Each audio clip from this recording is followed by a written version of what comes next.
তো হ্যাঁ, তো সিম্পল একটা ক্যালকুলেটর ডিজাইন করা দেখবো আমরা, আর যদি দেখবো যে একটা ডিজিটাল ওয়ার্কশপ ডিজাইন করা, কারণ লাস্টের পার্ট মেইনলি আমরা ক্যালকুলেটরের কথা বলবো। আচ্ছা, সাপোজ ধরে নাও এই ক্যালকুলেটর যদি ভাঙা হয় তাহলে ক্যালকুলেটরের ভিতরে কি পাওয়া যাবে? ক্যালকুলেটর যদি ভাঙা হয় ভিতরে কি পাবো? মাদারবোর্ড পাওয়া যাবে। কি পাওয়া যাবে? তো এরকম একটা বক্স করো যেখানে বলতেছি এর ভিতরে কি পাবো? মাদারবোর্ড। দেখো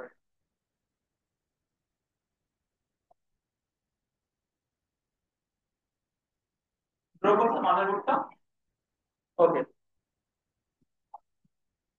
এখন দেখো এটা যদি আমার মাদারবোর্ড হয়, আমার এই সিম্পল ক্যালকুলেটরটা এটা বানানোর উদ্দেশ্য কেমন বলো তো? আমি just দুইটা নাম্বার নিব, ইনপুট দিব, আমাকে আউটপুট দিবে। সাপোজ ধরে নাও তুমি যে দুটো নাম্বার নিচ্ছ, একটা নাম্বার ধরে নিচ্ছি আমি 4, এখানে 4 প্রেস করলে 4 আসবে, প্লাস প্রেস করলে প্লাস আসবে, 5 প্রেস করলে 5 আসবে, ইকুয়াল দিলে তুমি আনসার কি পাবা?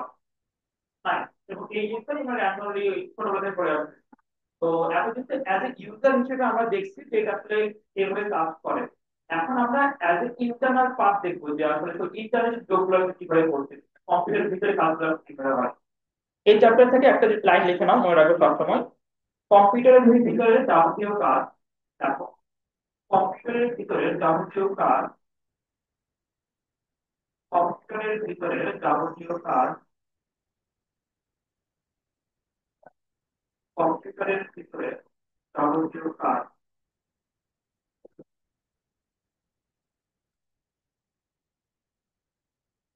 কত? কম্পিউটারের ভিতরে যাবতীয় কাজ 0 বা 1 এ করা হয়। 0 ও 1 এ করা হয়। ও না, 0 এবং 1 এ করা হয়। 0 এবং 1 এ করা হয়। তার মানে চ্যাপ্টার যত টিচার ডিভাইস আছে আপনার সবগুলো কাজ করা বলতো 0 1 এ কাজ করা হয়। 0 1 এ কাজ করা হয়, বাইনারিতে কাজ করা হয়। এই বাইনারিতে আমরা একটা বেসিক থাকবে বলি, বা বেসিক ভাষা বলা হয়। কি বলা হয়? বেসিক ভাষা। ওইগুলো তোমাদের শেখানো হয়েছে একটা বাইনারি কম্পিউটার ভিতরে নাম্বার যার আমরা কোডিং করি, তখন কম্পিউটার কোডে ইনপুট করতে পারে। তো জানেন আসলে কোড কি কি করে কোডকে বাইনারিতে কনভার্ট করে, এরকম একটা কাজ করে। জানতে কি ব্যাপার? আমি যেখানে 4 ইনপুট দিলাম, আমি বলতে পারি না সেই 4 ইনপুট অ্যাকচুয়ালি আমার এখানে হচ্ছে, আর এই 5 ইনপুটটা এখানে হচ্ছে। আউটপুট কি পাবো বলো তো? 9 পাবো। বাট অ্যাকচুয়ালি 4টা যখন আমার কম্পিউটারের ভিতরে যাচ্ছে, তখন অ্যাকচুয়ালি এটা 4 থাকে, এটা কিসে কনভার্ট হয়ে যায়? 101 এ কনভার্ট হয়। ঠিক সেম ভাবে 5টা কনভার্ট হয় 101 এ কনভার্ট হয়। ওকে। আমার উদ্দেশ্য কি ছিল বলো তো? আমার উদ্দেশ্য কি এখানে, আমার উদ্দেশ্য কি বলো? 4 আর 5 যোগ করা। এখন আমাদের 4 আর 5 কি আছে? আমার 4 আর 5 না, আমার কি আছে? 4 এর কনস্ট্যান্টের বাইনারি নাম্বার আছে, 5 এর কনস্ট্যান্টের বাইনারি নাম্বার আছে। যেহেতু আমাকে যোগ করতে হবে, তো আমি আসলে 4 আর 5 কে যেহেতু যোগ করতে পারবো না, আমি কি করব? এই বাইনারি নাম্বার থেকে যোগ করবো। এই জন্য আমাদের বাইনারি অ্যাডিশন, ঠিক আছে না? বাইনারি যোগ কিভাবে করতে হয়। ওকে। তো বাইনারি যোগটা যদি করো তাহলে এর রেজাল্টটা আসবে 1001। কত আসবে? দেখেন আপনারা ঠিক। তো এই যোগটা করে আমি যে রেজাল্ট পাবো সেটা পাচ্ছি 101। এখন বলো তো, আমি আমার ডিসপ্লেতে এই পজিশনে আমি কি 4 আর 5 যোগ করে 1001 শো করবো? তো কি করতে হবে? ওই বাইনারি নাম্বারকে আবার ডেসিমেলে কনভার্ট করতে হবে। ওই জন্য আমাদের তোমাদের কি শেখানো হয়েছে? একটা বাইনারি নাম্বারকে ডেসিমেলে দিয়ে কনভার্ট করতে হয়, শিখছি না আমরা? তো এই পুরো সিনারিওটা একটু লিখো।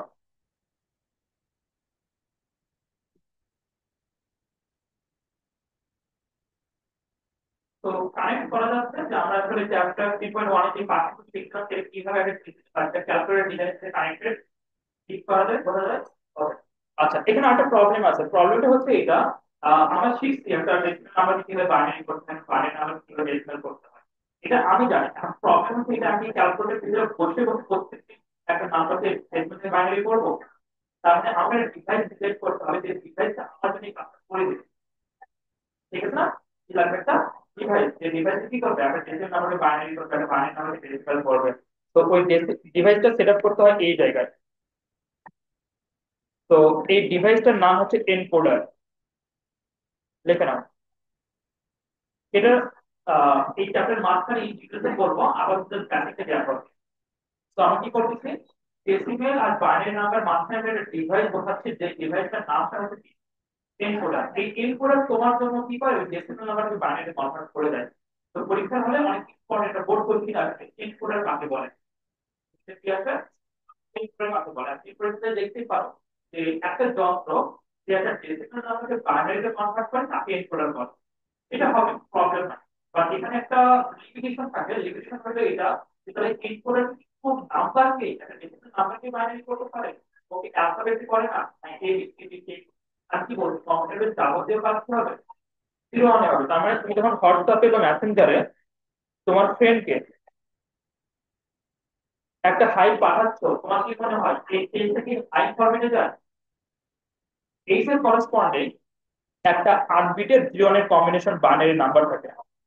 ঠিক সেম ভাবে আই এর করসপন্ডিং জিরো ওয়ানের কম্বিনেশন একটা থাকে নাম্বার থাকে। যখন পাঁচ আসলে ট্রাভেল করে, তো ডাটাটা আসলে হাই ট্রাভেল করে না, ওই জিরো জিরো বিটে ট্রাভেল করে। ঠিক আছে, বিটে ট্রাভেল করে, জিরো ওয়ান জিরো ওয়ান বিটে ট্রাভেল করে। যখন ওই ফোনে এন্ট্রি করে তখন জিরো ওয়ানের কম্বিনেশন আবার হাই কনভার্ট হয়ে যায়। তার মানে এখানে এই করে থাকে যে কি করে অ্যালফাবেটকে শিফট করতে জিরো জিরো কনভার্ট করতেছে। আর ক্যালকুলেটর কি দেখতেছি একটা ডেসিমাল নাম্বারে কি কনভার্ট করতেছে, জিরো জিরো কনভার্ট করতেছে। তার মানে তুমি যাই নাও না কেন, যে ডেসিমাল নাম্বার নাও, অ্যালফাবেট নাও, স্পেশাল সাইন নাও, মানে কিবোর্ডে যাবতীয় যা কিছু আছে ওই সবগুলো কি কনভার্ট করে, জিরো জিরো কনভার্ট করে। তো ডেফিনেশনে যদি পিএস মধ্যে ডেসিমালটা বাইনারি বলো, তো এটা সঠিক না। তো আমরা কি বলবো, হিউম্যান ল্যাঙ্গুয়েজ বলবো। কি বলবো, হিউম্যান ল্যাঙ্গুয়েজ অথবা মানুষের ভাষা। তো আমরা এভাবে লিখবো, যে যন্ত্র মানুষের ভাষাকে মেশিন ল্যাঙ্গুয়েজ অথবা কম্পিউটারের ভাষায় রূপান্তর করে বা কনভার্ট করে, যে যন্ত্র, সেই যন্ত্রের নাম কি, সেই যন্ত্রের নাম কি, বলো, লাস্ট ওয়ান কি বলছি, বলো। হ্যাঁ,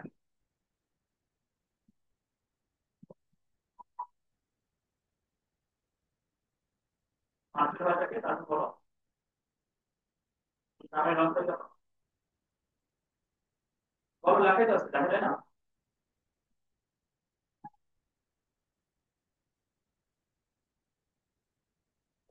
কি করে না, বলো, কি না, চেক করে। সেম ভাবে উল্টা হয়ে বলবো, কম্পিউটারের ভাষাকে যে যন্ত্র মানুষের ভাষায় রূপান্তর করে তাকে বলা হয় ডিকোডার। তাকে কি বলা হয়, ডিকোডার। তো এনকোডার ডিকোডার এই দুটো অনেক মাথায় রাখবো যে মানুষের ভাষাকে যে যন্ত্র কম্পিউটার ভাষায় রূপান্তর করে তাকে আমরা এনকোডার বলবো, আর কম্পিউটার ভাষাকে যে যন্ত্র মানুষের ভাষায় কনভার্ট করে তাকে আমরা ডিকোডার বলবো। আর এর পরবর্তী লেকচার কথা আমরা এনকোডার ডিকোডার ডিটেলস দেখবো যে কি কি আছে এর মধ্যে। আচ্ছা, এরপর আসো চ্যাপ্টার 3.1 এর প্রথম পার্ট, বুলিয়ান অ্যালজেব্রা। লেখো।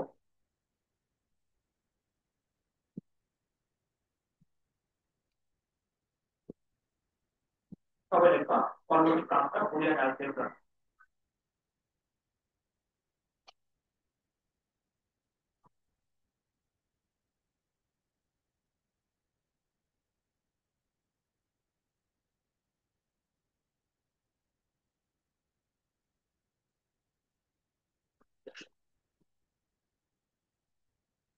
অ্যালজেব্রা ওয়ার্ডটা পড়তে হবে, অ্যালজেব্রা ওয়ার্ডটা পড়া হচ্ছে, দেখো, অ্যালজেব্রা থেকে পড়তে, কি বলবো বেঙ্গলি, কি বলতো, বুঝা বলবো। তো এটা করানো হয়েছে তোমাদের হচ্ছে ম্যাথমেটিক্সে, যে বিজ্ঞান যেটা পড়তো ওখানে অ্যালজেব্রা, ওই অ্যালজেব্রাটা আর এই অ্যালজেব্রা সেম না, এটা ডিফারেন্ট। হ্যাঁ, ওই অ্যালজেব্রা যেটা ছিল ইউজুয়ালি যে অ্যালজেব্রাটা পড়তো, তো ওটার কনসেপ্টের সাথে এটা আমরা ম্যাথ করবো না, সবসময় আলাদাভাবে করবো। এখানে কি করছে, যখন কম্পিউটার ডিজাইন করা হয় বা কম্পিউটার ইন্টারনাল পার্টস কথা বলা হয়, তখন এই কাজটা মিলিয়ে আসলে আমাদের নর্মাল যে ম্যাথমেটিক্স আছে অবশ্যই ওর উপর বেস করে বানানো হয়, এটাকে সলভ করে ওই বিজনেসই অ্যালজেব্রাটা। তো তখন কি করতে, বিজ্ঞানী বোর্ড নামটা লিখে নেবা, জর্জ বোর্ড। জর্জ বোর্ড কি করলো, সেই বিজনেস অ্যালজেব্রার মতো করে অ্যালজেব্রা ক্রিয়েট করে। এগুলো হচ্ছে ম্যাথমেটিক্স আর লজিক। লিখে নিবা।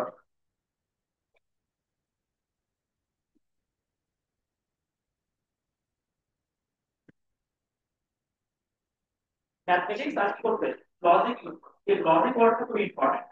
এই যুক্তির কথা বলছি, এর উপর ডিপেন্ড করে তুমি যে একটা অ্যালজেব্রা তৈরি করছে, সেই অ্যালজেব্রাতে লজিক ক্লিয়ার আছে। বুলিয়ান অ্যালজেব্রা কাকে বলবো বলো? হ্যাঁ? তো বুলিয়ান অ্যালজেব্রা কাকে বলবো? আমি বলবো বিজ্ঞানী ভুল যে আছে।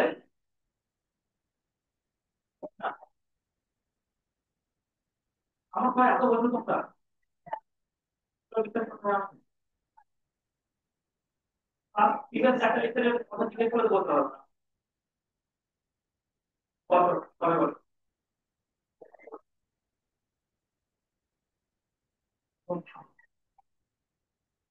ওকে, তো বুলেট অ্যালজেব্রা বোঝা গেছে।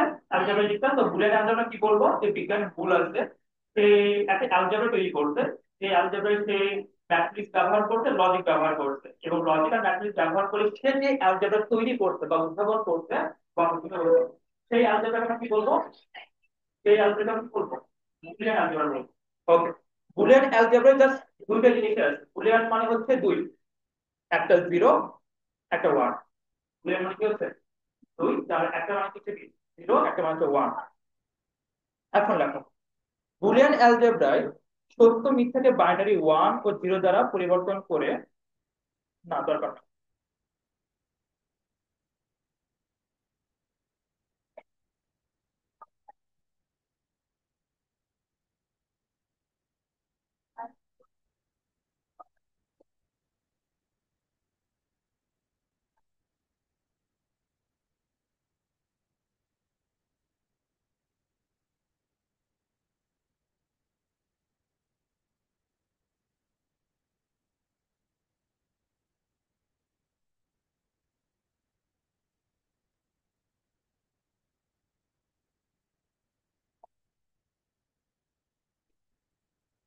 দেখো এই লাইনটা একটু লিখে নাও, বুলিয়ান অ্যালজেব্রার ডেফিনেশন লিখে নাও।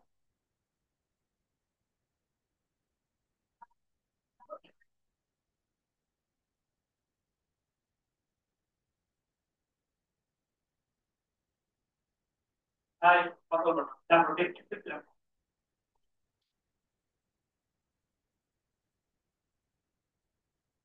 শর্টফুল প্রদত্ত যুক্তির উপর ভিত্তি করে পরিচিত স্থাপক মন্ডিত হয়, তাকে বুলিয়ান অ্যালজেব্রা বলে।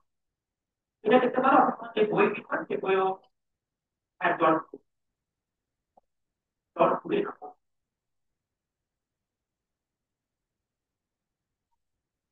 দেখছো? আচ্ছা, আর যদি তোমার মাথায় রাখবা, এই বুলিয়ান অ্যালজেব্রা শুধু যোগ আর গুণ করা যায়। বুলিয়ান অ্যালজেব্রা শর্টফুল প্রদত্ত যুক্তির উপর নির্ভর করে বা ভিত্তি করে গণিতের যে শাখা উন্মোচিত হয়, গণিতের যে শাখা উন্মোচিত হয় তাকে বুলিয়ান অ্যালজেব্রা বলে। এবং এর পরবর্তী লাইন লিখবা, বুলিয়ান অ্যালজেব্রা শুধুমাত্র যোগ ও গুণ করা যায়। বুলিয়ান অ্যালজেব্রা শুধুমাত্র যোগ আর গুণ করা যায়।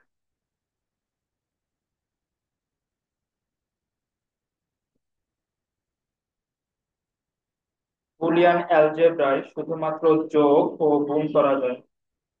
আমি তোমাকে বলতেছি, বুলিয়ান অ্যালজেব্রায় শুধুমাত্র যোগ ও গুণ করা যায়। বুলিয়ান অ্যালজেব্রায় শুধুমাত্র যোগ ও গুণ করা যায়।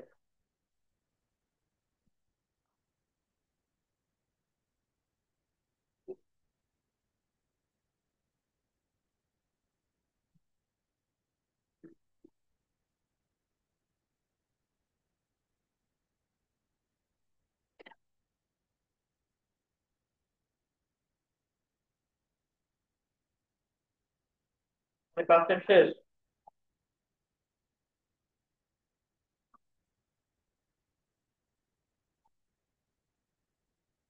আচ্ছা, আমার শেষ, তাই লিখে নাও।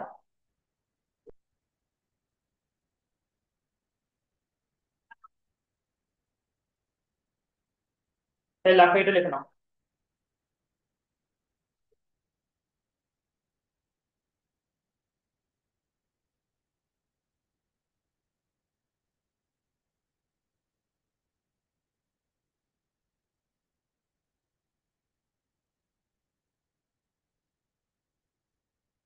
সবাই এটা।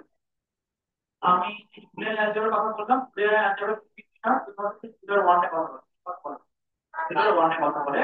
আর জিরো ওয়ান এর শুধুমাত্র যোগ করবে আর গুণ করবে, তুমি বিয়োগ করতে পারবে ভাগ করতে পারবে না। ওকে, বুলিয়ান অ্যালজেব্রাকে অনেক সময় আমরা কি করি, রিয়েল লাইফে কানেক্ট করার ট্রাই করি।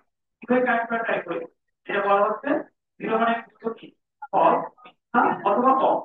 আর ওয়ান মানে কি করবো, সত্য, ট্রু। ওকে, সাপোজ ধরে নাও আমরা একটা রোবট বানানোর ট্রাই করছি, তাই রোবট ডিজাইন ওই মধ্যে অ্যালেক্সা দ্বারা। ওকে, তো অ্যালেক্সা যে একটা রোবট হয়, তো আমরা রোবট কেন ডিজাইন করি বলা হয়, রোবট আমরা ডিজাইন কেন করবো, আমাদের যেহেতু লাইফে করার জন্য। তো অ্যালেক্সা রোবট হয়, তাহলে একটা রোবটকে একটা প্রত্যেকটা জিনিস রোবটকে শিখাই দিতে হয়। তো ওকে আমি ডিজাইন করতে কি জন্য, সাপোজ ধরে নাও আমার রুমের লাইট অন করতে আর অফ করার জন্য। তো আমি কি করবো, ওকে যখন আমি ওকে বলবো লাইটটা অন করে দাও, ওটা কি করবে, লাইটটা অন করবে।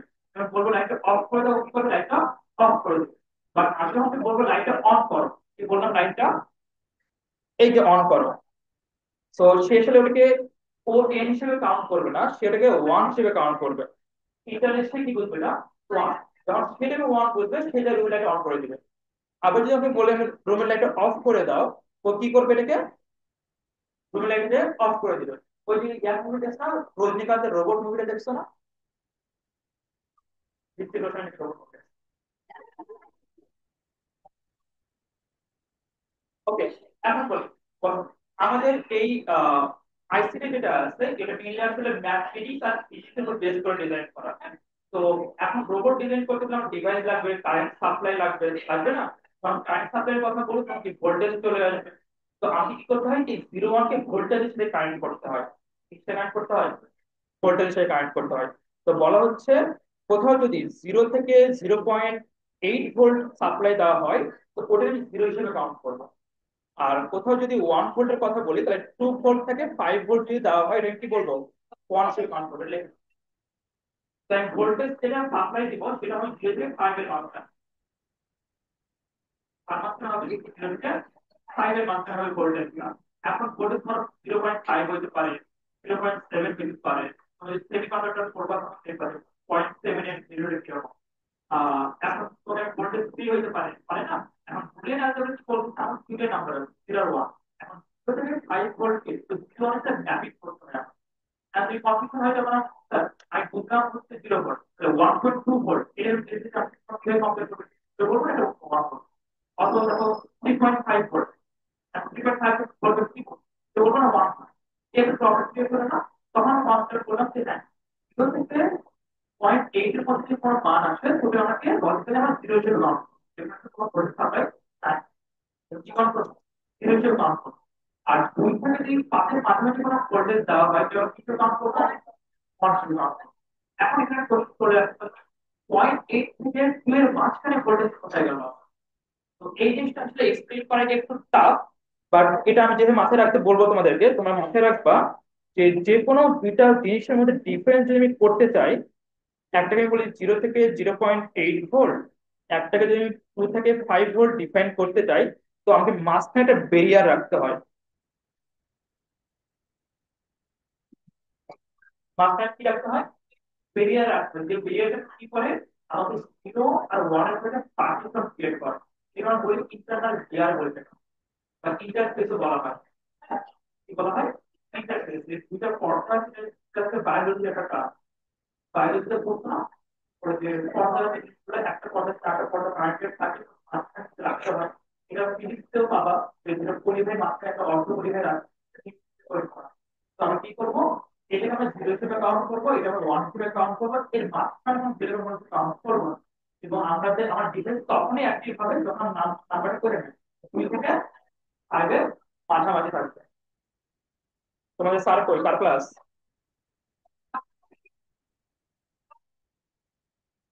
এটা ড্র করো,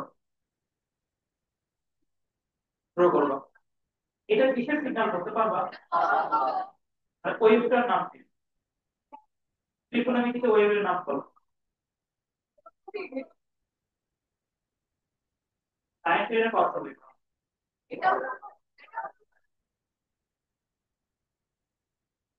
এটা হচ্ছে সাইন ওয়েভ। কি হবে এটা, হাই, হাই বল।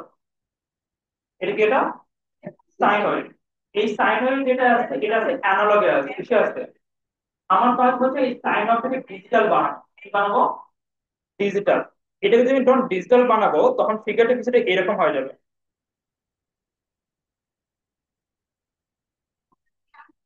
দেখো, ওই ফিগারটা এই ফিগারটা হচ্ছে সেম ফিগার, হ্যাঁ, ওটা কিন্তু অ্যানালগ ফরম্যাটে আছে আর এটা হলো ডিজিটাল ফরম্যাটে আছে। ওটাও আমার সাইন ওয়েভ, এটা আমার সাইন ওয়েভ। এখানে আমরা কি বলি? এখানে আমরা বলি এটা 0 ভোল্ট, আর এই আপ যে ভোল্টটা আছে এটা হচ্ছে 5 ভোল্ট। এখন এখানে আমি কি বলবো বলো? আমি ম্যাক্সিমাম লিমিট আমার 5। ম্যাক্সিমাম লিমিট আমার কত? হ্যাঁ, আমি যখন বড় করে তুমি বলতে পারো যে সাইড আপনি বড় করেন তাহলে 10 ভোল্ট হবে। ঠিক আছে, বাট আমি আপাতত আমার আপার লিমিটে 5 ভোল্ট পর্যন্ত রাখতেছি, যে আমার লোয়ার লিমিট 0 ভোল্ট, আপার লিমিট কত? 5 ভোল্ট। ওকে। তো ডিজিটালে আমরা বলবো উপর দিকে যদি যাই এটা হচ্ছে আপার আছে। তো এটা 1, এটা 0, এটা 1, এটা 0, এটা লিখবা।